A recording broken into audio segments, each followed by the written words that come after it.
বিশ্বকে বদলে দিতে বাংলাদেশে ব্যবসা নিয়ে আসার আহ্বান প্রধান উপদেষ্টার। চালু হলো স্টারলিংকের ইন্টারনেট সেবা।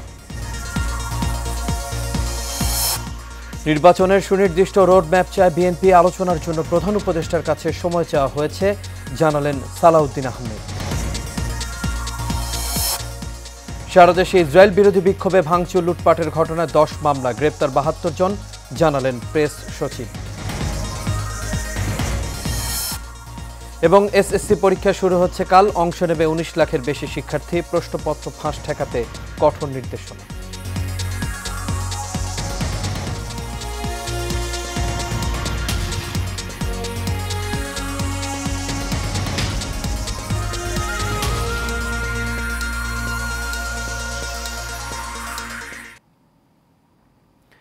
সবাইকে স্বাগত এশিয়ান নিউজে। দর্শক, পুরো সংবাদ জুড়ে আপনাদের সঙ্গে আছি আমি আনোয়ার রাজা। এতক্ষণ শুনছিলেন বিআরবি কেবল ইন্ডাস্ট্রিজ লিমিটেড সংবাদ শিরোনাম। এবার চলে যাচ্ছে পুরো খবরে। বাংলাদেশের কাছে বিশ্বকে বদলে দেওয়ার মতো দুর্দান্ত সব আইডিয়া আছে বলে মন্তব্য করেছেন প্রধান উপদেষ্টা অধ্যাপক ডক্টর মোহাম্মদ ইউনূস। বাংলাদেশে বিনিয়োগ সম্মেলনের উদ্বোধনী অনুষ্ঠানে এই মন্তব্য করেন তিনি। জানান, দুনিয়া বদলাতে চাইলে ব্যবসার চেয়ে শক্তিশালী কাঠামো নেই। মোশাররফ তালুকদারের ক্যামেরায় কাউসার আহমেদের রিপোর্টে বিস্তারিত। Bangladesh came a long way in a very short time. বিনিয়োগের জন্য বাংলাদেশ এখন উন্মুক্ত। কোনো ধরনের বাধা ছাড়াই নিজের দেশের মতোই এই দেশে বিনিয়োগ করতে পারবেন যে কোনো বিনিয়োগকারী। ইনভেস্টমেন্ট সামিটে এভাবেই বাংলাদেশকে তুলে ধরে বক্তব্য দিয়েছেন প্রধান উপদেষ্টা doctor Mohammad Yunus. Change the whole company. At that time, there are other companies coming up around the world. They were focusing on their cities. বিনিয়োগ সম্মেলনে ডক্টর মোহাম্মদ ইউনূস বলেন, ব্যবসা শুধু বাংলাদেশের জন্য নয়, সারা পৃথিবীর জন্য সুযোগ তৈরি করতে পারে। Because Bangladesh is a country with crazy ideas to change the world, make things happen.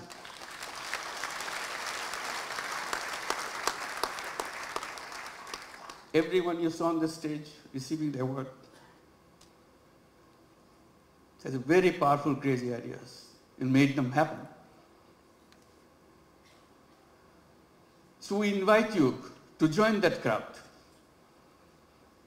Not only change Bangladesh by your business, change the world. প্রধান উপদেষ্টা বলেন, তরুণ প্রজন্ম সম্মিলিতভাবে পৃথিবীকে বদলে দেবে। তারা সরকারের অপেক্ষায় বসে থাকবে না। So if you want to make a business with a purpose, along with the business that we do, Bangladesh is the place.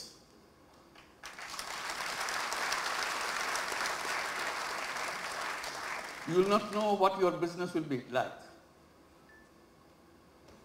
Why the whole world is following you. Why suddenly you look back, how did it happen? Bangladesh makes it happen.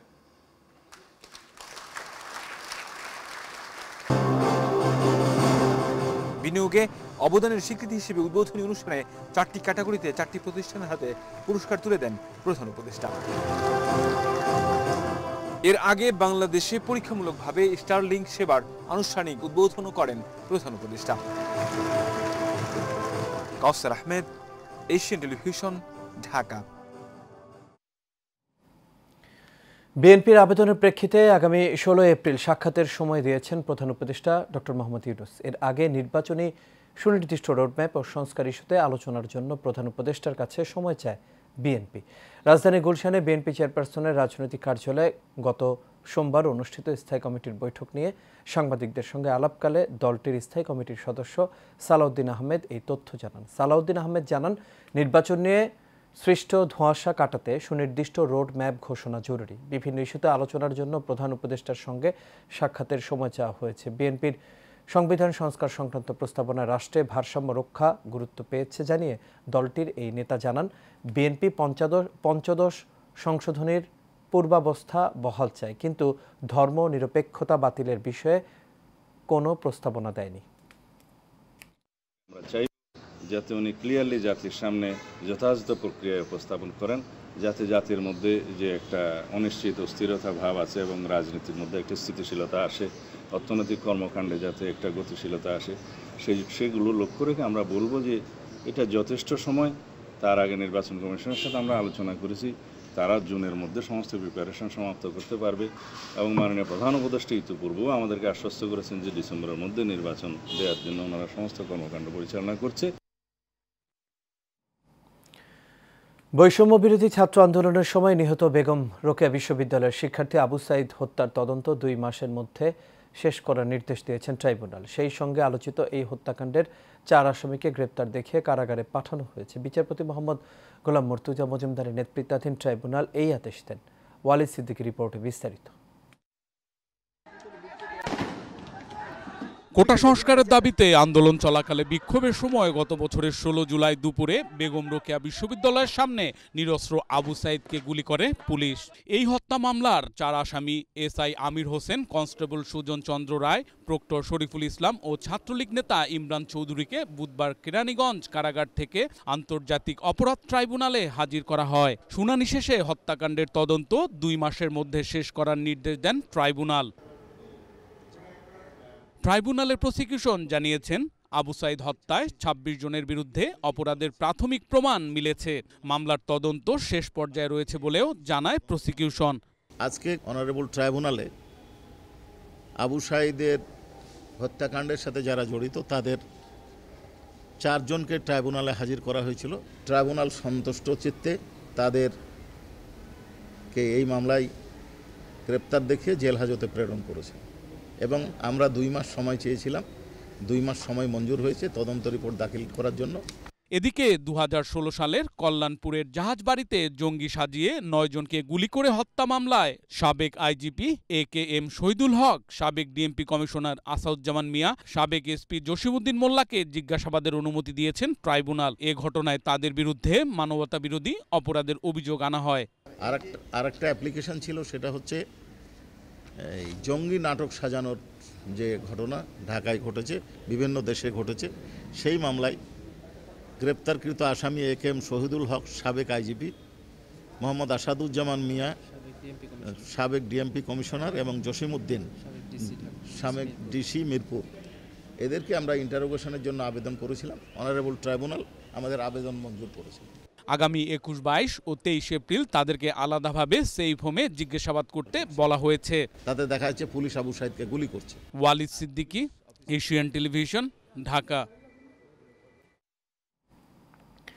Gaza Israeli বাহিনীর গণহত্যার প্রতিবাদে বিক্ষোভ চলাকালে বিভিন্ন ব্যবসা প্রতিষ্ঠানে হামলা ও ভাঙচুরের ঘটনায় জড়িতদের বিরুদ্ধে 10টি মামলা দায়ের করা হয়েছে বলে জানিয়েছেন প্রধান উপদেষ্টার প্রেস সচিব শফিকুল আলম।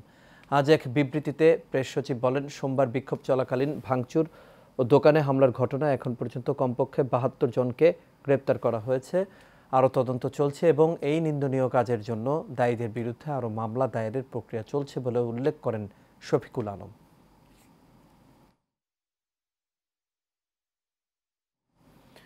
ত্রয়োদশ জাতীয় সংসদ নির্বাচনে প্রবাসীদের ভোটের আওতায় আনার লক্ষ্যে এবার দেশসেরা প্রযুক্তিবিদদের পরামর্শ নেবে নির্বাচন কমিশন। সকালে নির্বাচন ভবনের মিডিয়া সেন্টারে আয়োজিত এক সংবাদ সম্মেলনে নির্বাচন কমিশনার আবুল ফজল মোহাম্মদ সানাউল্লাহ এই কথা বলেন। তিনি জানান, প্রধান উপদেষ্টা তার বক্তব্যে প্রবাসীদের ভোটের অধিকার দেওয়ার কথা বলেছেন, এজন্য নির্বাচন কমিশনও কাজ করছে। সেই ক্ষেত্রে পদ্ধতি হতে পারে দূতাবাসে পোস্টাল ব্যালট অথবা অনলাইন বা প্রক্সি ভোটিং। তবে কোন পদ্ধতিতে ভোট গ্রহণ করা হবে তা পরে সিদ্ধান্ত নেওয়া হবে।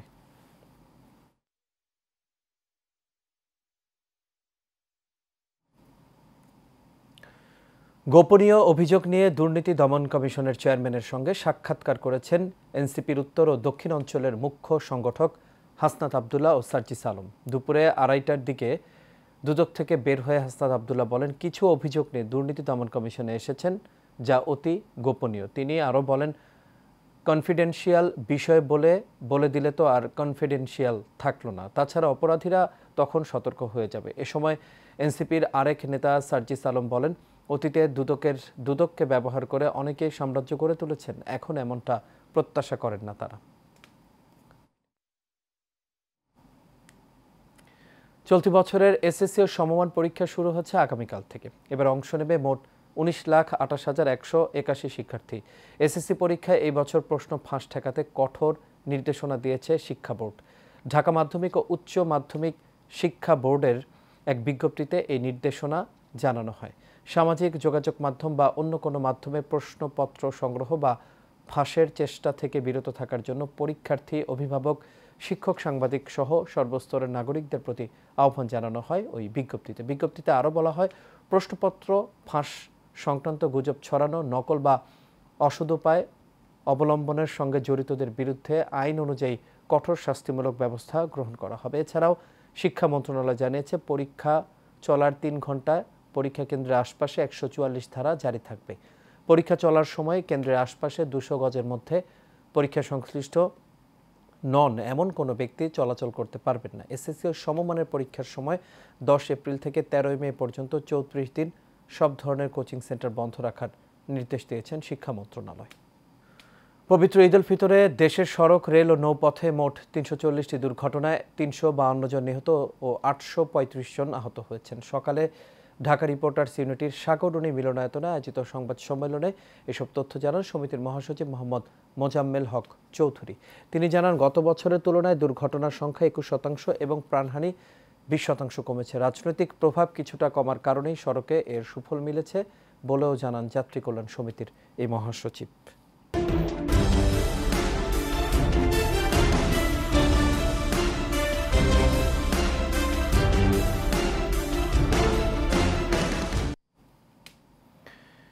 গাইবান্ধায় 5 থেকে 30 হাজার টাকা খরচে মিলছে যে কোনো জেলার জন্ম নিবন্ধন সনদ। আর এই সুযোগে ভুয়া ঠিকানা ব্যবহার করে জন্ম নিবন্ধন চলে যাচ্ছে রোহিঙ্গা সহ অপরাধীদের হাতে। তৈরি হচ্ছে পাসপোর্টও। বাংলাদেশি পরিচয়ে বিদেশে পাড়ি জমাচ্ছেন রোহিঙ্গারা। রোহিঙ্গাদের নাগরিক হওয়ার প্রক্রিয়া নিয়ে সুমন মণ্ডলের অনুসন্ধানে 5 পর্বের আজ দেখুন দ্বিতীয় পর্ব, জানাচ্ছেন রাশেদ আকুন। গাইবান্ধার পলাশবাড়ী উপজেলা কাপা ইউনিয়ন পরিষদ থেকে জন্ম নিবন্ধন নেয়া এই ব্যক্তির নাম ইয়াসে আরিমু গাই। জন্মস্থান জাপান। তেমনি 27 ও 25 ফেব্রুয়ারি মানুচিং মার্মা ও শর্মিতা চাকমার সনদ অনুযায়ী তাদের জন্মস্থান খাগড়াছড়ি।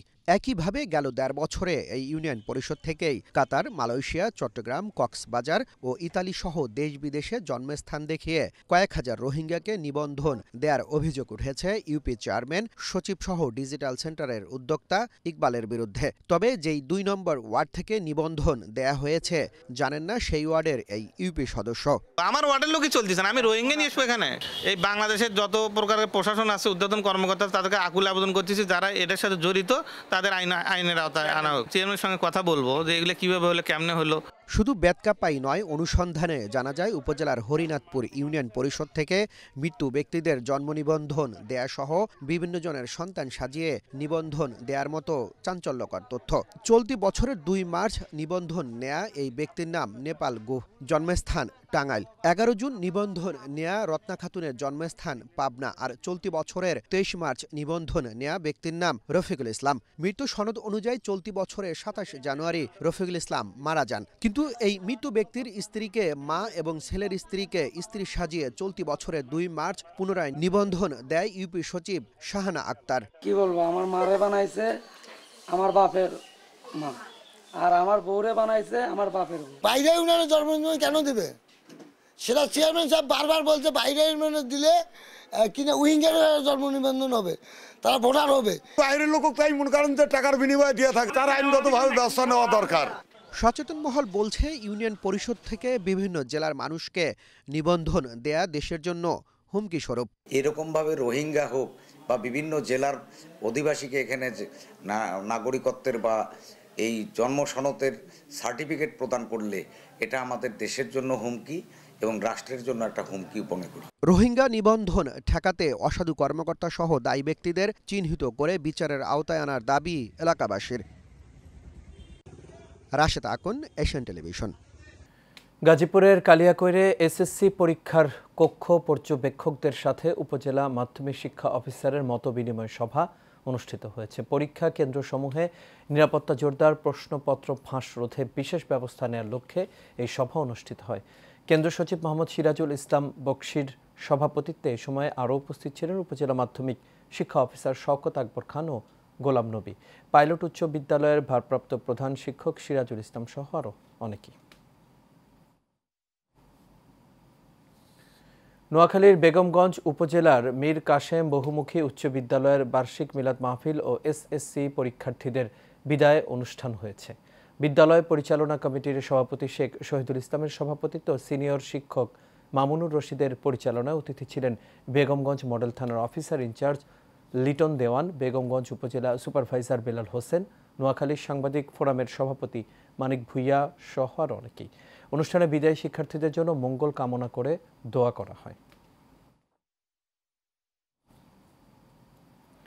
টাঙ্গাইলের ঘাটাইল উপজেলার দেওপাড়া ইউনিয়নের শুক্রিয়া ব্রিজের অসমাপ্ত কাজ দ্রুত শেষ করার দাবিতে মানববন্ধন করেছেন স্থানীয়রা। সকালে স্থানীয়দের উদ্যোগে খাকুরিয়া ব্রিজের সামনে এই মানববন্ধন অনুষ্ঠিত হয়। এতে বক্তব্য রাখেন উপজেলা বিএনপির সহ সভাপতি কোহিনুর ইসলাম, উপজেলা যুবদলের যুগ্ম আহ্বায়ক জুয়েল রানা, দেওপাড়া ইউনিয়ন বিএনপির সাধারণ সম্পাদক তাইজুল ইসলাম টুটুল সহ প্রমুখ। ওয়ালটন অর্জন করল এক্সিলেন্স ইন ইনভেস্টমেন্ট অ্যাওয়ার্ড 2025। সকালে রাজধানীর ইন্টারকন্টিনেন্টাল হোটেলে বিডা আয়োজিত বাংলাদেশ বিনিয়োগ সম্মেলনে ওয়ালটনকে এই অ্যাওয়ার্ড দেয়া হয়। অন্তর্বর্তীকালীন সরকারের প্রধান উপদেষ্টা প্রফেসর ডক্টর মোহাম্মদ ইউনুস এবং বিডা নির্বাহী চেয়ারম্যান আশিক চৌধুরীর কাছ থেকে ক্রেস্ট গ্রহণ করেন ওয়ালটন হাইটেক ইন্ডাস্ট্রিজ পিএলসির ব্যবস্থাপনা পরিচালক এস.এম. মাহবুবুল আলম। আর এর সাথে শেষ করব এশিয়া নিউজ। তবে যাবার আগে বিআরবি কেবল ইন্ডাস্ট্রিজ লিমিটেড সংবাদ শিরোনামগুলো দেখে নেব দর্শক। আরও এক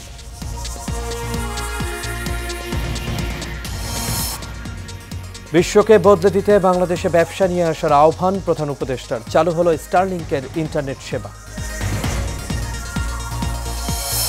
নির্বাচনের সুনির্দিষ্ট রোডম্যাপ চায় বিএনপি, আলোচনার জন্য প্রধান উপদেষ্টার কাছে সময় চাওয়া হয়েছে জানালেন সালাউদ্দিন আহমেদ। সারা দেশে ইসরায়েল বিরোধী বিক্ষোভে ভাঙচুর লুটপাটের ঘটনায় 10 মামলা, গ্রেপ্তার 72 জন জানালেন প্রেস সচিব। এবং এসএসসি পরীক্ষা শুরু হচ্ছে কাল, অংশ নেবে 19 লাখের বেশি শিক্ষার্থী, প্রশ্নপত্র ফাঁস ঠেকাতে কঠোর নির্দেশনা।